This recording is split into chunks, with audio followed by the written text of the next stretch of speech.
Hi, welcome. I'm Virginia. I'm an actress and filmmaker from Southern California, and I am giving advice on what to put on your acting resume. Okay, I've just got some quick things that you can put on an acting resume.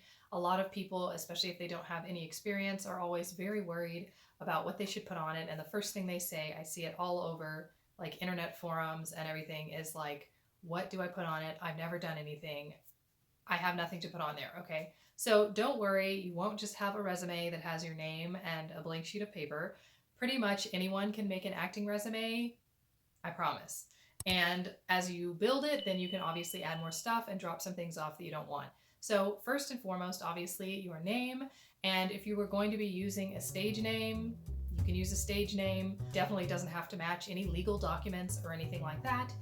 But I wouldn't pick anything too quirky or too crazy because you are going to want to stick with whatever name you are using and try and be consistent with it because your eventual IMDb page will be connected through this name. And even though people do change their names, you don't want an IMDb page with like 12 also known as things. So yeah. Now I do have on my IMDb page, I do have a couple of different names, but that's just because people didn't necessarily look at the paperwork I gave them and fill it in correctly. But yeah, that's a different kind of issue.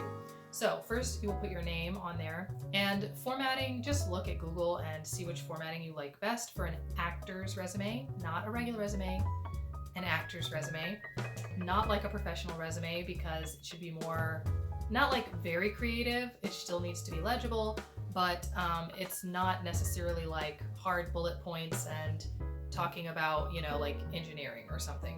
It's a little bit more free flowing than that. So you're also going to want your contact information. That is what you should put second. Do not include your address. The days of mailing and stuff are over. If you mail something to someone, that's fine. It will be on the envelope, but it does not need to be, nor should it be, on your resume. You will send this to a lot of people. You may even post it publicly. You don't want your address on it. You can include your phone number if you want. Email, definitely, is what I have. You're going to want your email on there. If you happen to have an actor's website, it's up to you whether you put it on there or not. I've talked to casting directors before about websites. They're not all that into them, but it's fine if it exists, If you have a link that you would want to put in instead for like Actors Access or something, you could put that on there as well, if you feel like that's a good portfolio for you. Now, I would say I would limit it to like your email and one link, and that's it. You don't want like this YouTube video and this YouTube video and blah, blah, blah, blah, blah. It's too cluttery and it looks really ugly and it takes up unnecessary space. Next, you're going to want all of your particulars. So your height, probably your weight. I think some people maybe don't put it on there, but you can put your weight, or you can just put your build, like slender build or bigger build or whatever. Height, weight, eye color, even though it seems obvious. Hair color, even though it seems obvious, but people dye their hair, And I would go with the color of hair that you have. You can, I guess, change it as you change your hair, update it on each resume, or you can just put your natural hair color. And yes, you're going to want those things. If you have a passport, you can also go ahead and put that in there. If you have a driver's license, or say like can drive or whatever, you can put that in there. Or you can put driver's license at the bottom when we talk about skills. So next, you are going to want to put anything that you have worked on in terms of jobs. Now, yes, you probably won't be able to say, I've worked on NCIS or I worked in a Marvel movie. But if you did theater, even as a child, put it on there. Just put in theater and then put the play, and you can even put like the location. I know if you're older, you may feel uncomfortable about putting it on there, but it just shows that you care and you have tried to do some acting, okay? You can obviously put the things that you did younger as like toward the bottom, toward the back, and anything more recent needs to go to the top, so it's in reverse chronological. If you have done like a workshop or anything, this is where you could put it. I put my workshops under education, but if you have not done like any projects, any short films or something like that, then you could put workshops in. Yeah, what I would recommend if you feel like you have absolutely no credits, nothing to put, I would go ahead and like film a short scene by yourself or with a friend talking to you on a phone, clip it together in a very simple way, and name it like it's a short film and just call it a short film and put that on your resume, and that can go first. If you've done any like singing performances, dancing performances, instruments, juggling, whatever, you can put those on your credits list, okay? So, and each thing is usually separated into sections. If you haven't done a lot of work, then what you can just put is performance work and then put all of the projects in there. If you have done a lot of things, then you're going to want to separate film. You don't have to do like short film, television, blah, blah, blah. I don't have television, so it doesn't go on there. I just have like film, and it's like short films, web series, whatever projects. And then I have my theater in a different section. I now have done enough dance performances that I'm also going to add a dance section. If you've done a lot of commercials, or if you do commercials, definitely put those in, and you can add a section for commercial. Whichever one you feel like is most professional, I would probably put at the top.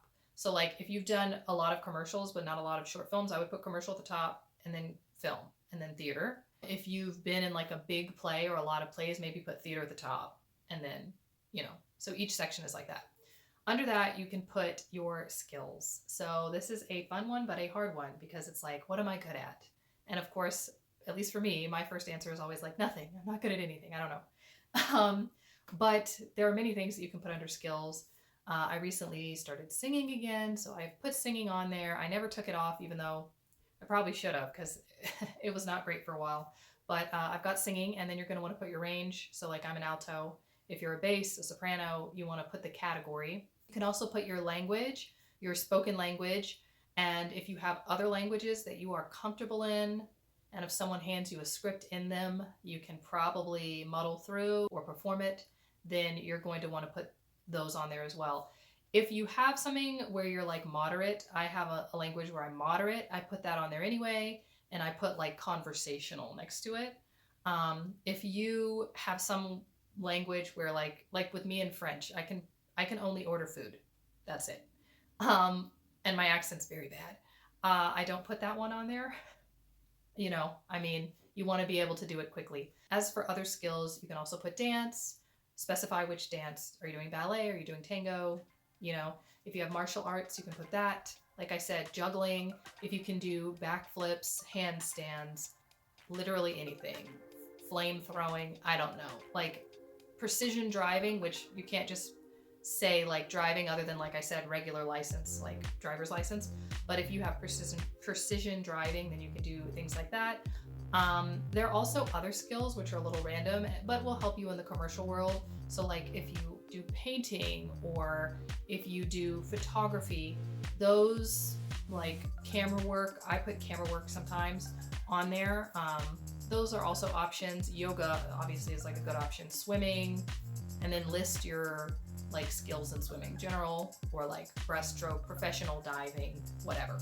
Honestly, if you like think through what you do, what your hobbies are, you're probably going to be able to come up with quite a few skills. So put what you think you can do comfortably in a quick amount of time. Next, you're going to put education. So if you went to school for it, like me, it was my major, I put my college, obviously. If you've done workshops, you can put the workshops and list who the teacher was. If you have done like some theater workshops, I would say you could put those as well. Like I know sometimes it's like if you're like also performing, then you may want to put that in the performance section. It just depends on you. I've done workshops with lots of different places, and I have RADA in there because I've done workshops with them. All those things go under education, anything that broadens your horizons. Now, what I have not put on there, which I probably will, is like my vocal teacher, because I've been working with him now for a while, so I will probably put him on there under like vocal lessons. You want to put a little bit of education in there. It shows that you're committed, and it shows, that you really care about acting. Some people also like to add like a hobby section. I don't. My hobbies are like watching TV or playing with my cat, so I don't include those.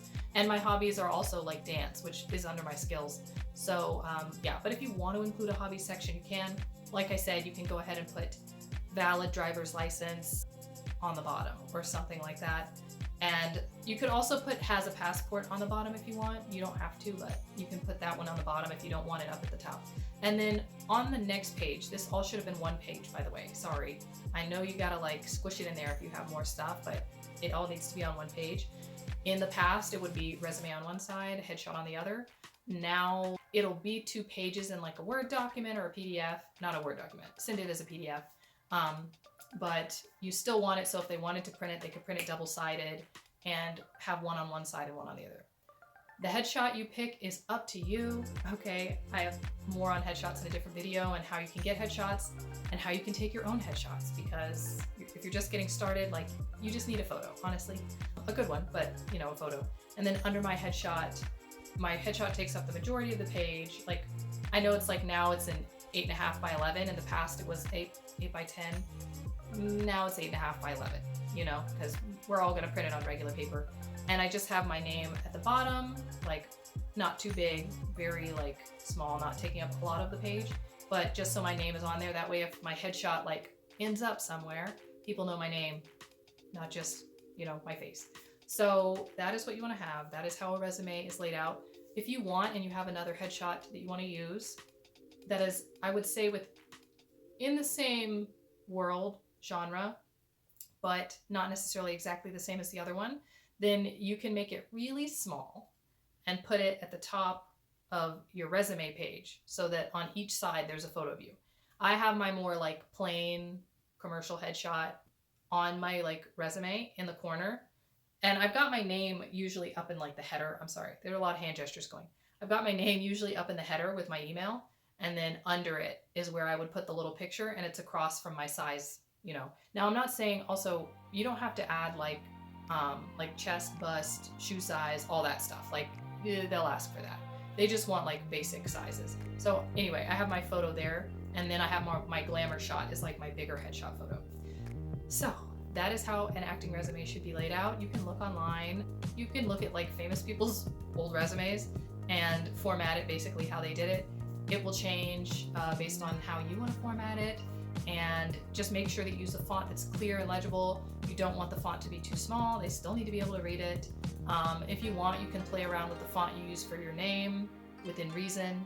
They still need to be able to read it. And after that, you know, everything else is pretty boilerplate in terms of resume without it being like too stodgy professional, you know what I mean? But yeah, I know that there are like a lot of new business methods for how to make a resume and like how to like, you know, get your foot in the door for like corporate America, but that's not how acting resumes like need to be. They don't need to like follow like certain trends. They just need to like kind of suit you and be legible. And honestly, it comes down, you know, really to credits and things like that. So I hope this video was helpful. If you have any questions, let me know down in the comment section, and I will see you next time. Thanks so much for watching.